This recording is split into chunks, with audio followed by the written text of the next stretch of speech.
মৌলি channel থেকে বলছি। আমার এই বগনভিলিয়া এগুলো শীতের সময় আমি প্রচুর ফুল নিয়ে এসেছি। তাই এখন আমি সেটাই আবার দেখাচ্ছি কেমন করে গাছের পাতা দেখা যাবে না, শুধু ফুলই হবে। তার জন্য সঠিক সময়ে প্রুনিংয়ের ব্যবস্থা করা দরকার। আমি কালকে প্রুনিংয়ের টাইমে ভিডিও করতে পারিনি, তা আজ আমি সকালবেলা এখন এই ভিডিও নিয়ে আসলাম কীভাবে পাতা দেখা যাবে না, শুধু ফুলই হবে সিজনের সময়।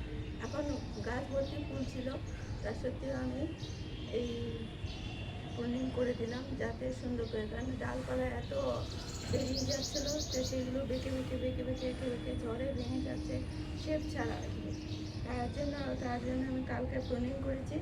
আর উপযুক্ত পরিমাণে খাবার আমি 6 মাস আগেই বানিয়ে রেখেছিলাম। হাড়গুলো, শিংকুচি, খোল, গোবর সার এই সব কিছু দিয়ে মিশিয়ে আমি রেখে দিই, মিক্সার সার। তো সেই সারটা আমি সুপার ফসফেটসের মধ্যে, আর ওইটা আমি কালকে প্রয়োগ করেছি। এতটা ডিপ করে আমি পুরো রিপোর্টিং করিনি, কিন্তু ডিপ করে ওই মাটি তুলে দিয়েছি। ওটাকে আবার কখনো খাবার মিশিয়ে বানিয়ে নেব। কিন্তু এই যে এগুলো দেখছেন আমি সবকটা একসঙ্গে দেখাচ্ছি একটা একটা করে। এগুলো গ্রাফটিং করা গাছ আমার, এই বিভিন্ন রকম এদের পুরো শেপটা গোল করে নিয়ে আসলাম। এত ডালপালা ফেলে দিয়েছি। আর মাটি দেখেছেন ঝুরঝুরে, এর মধ্যে সব কিছু আছে। আর মাটিতে বালির ভাগ, পাথরের ভাগ বেশি আছে। নিচে তো যা দেওয়া আছে ড্রেনেজ সিস্টেম সে করা আছে। আমি একটু এগিয়ে আসছি, পরপর গাছগুলো দেখাচ্ছি। এগুলো শীতের সময় অস্বাভাবিক সুন্দর বাহারি ফুল হয়েছে, সেই ভিডিও দেখবেন বন্ধুরা। এই দেখুন, আমি একটু সামনে কাছে না আনলে বোঝা যাবে না ঠিক।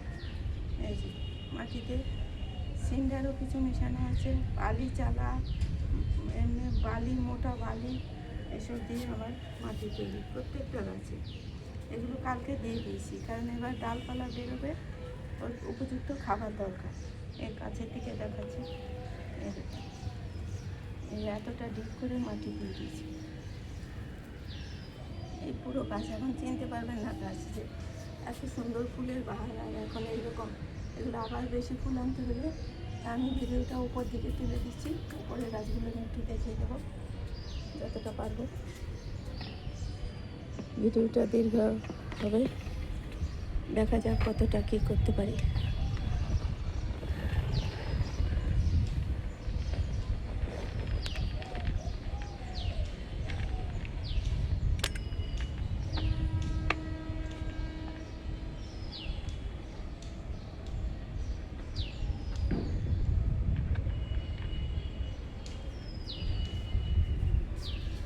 এই গাছগুলো একই পদ্ধতিতে প্রুনিং করেছি, মাটিও দিয়েছি এইভাবে।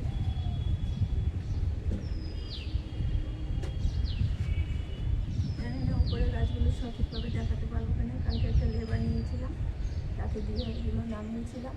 আমি প্রুনিংটা আমি নিজে করেছি, মাটিগুলো আমার নিজের পদ্ধতিতে বানানো।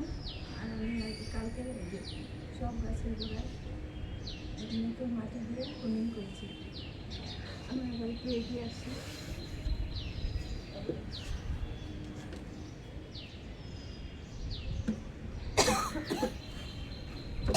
প্রুনিং এবং খাবার পদ্ধতি এই দুটি দেখানোর দরকার আছে বন্ধুরা। তাই আমি এগুলো সব একদম লম্বা লম্বা ডাল বেরিয়ে গিয়েছিলো কাল, তাই এগুলো সব নিচে নামিয়েছি। এখন সব আমার একই পদ্ধতিতে মাটি দেওয়া হয়, ঝুরঝুরে মাটি, এর মধ্যে হাড়গুলো, শিংকুচি, নিমখোল, বাদাম খোল, গোবর সার, এবার আমার কিচেন কম্পোস্ট তৈরি করা, সেগুলো মেশানো 6 মাস আগে। ওখান থেকে যখন প্রয়োজন হয় এই সমস্ত গাছে এই টাইপেরই ফল সার ব্যবহার করি। বন্ধুরা, আমার এই রিপোর্টিং বা মালচিং যাই বলুন, প্রুনিং এই ভিডিও দেখে বগনভিলিয়া যদি ভালো লাগে লাইক করবেন, কমেন্ট করবেন, আমার চ্যানেলকে সাবস্ক্রাইব করবেন। নমস্কার বন্ধুরা।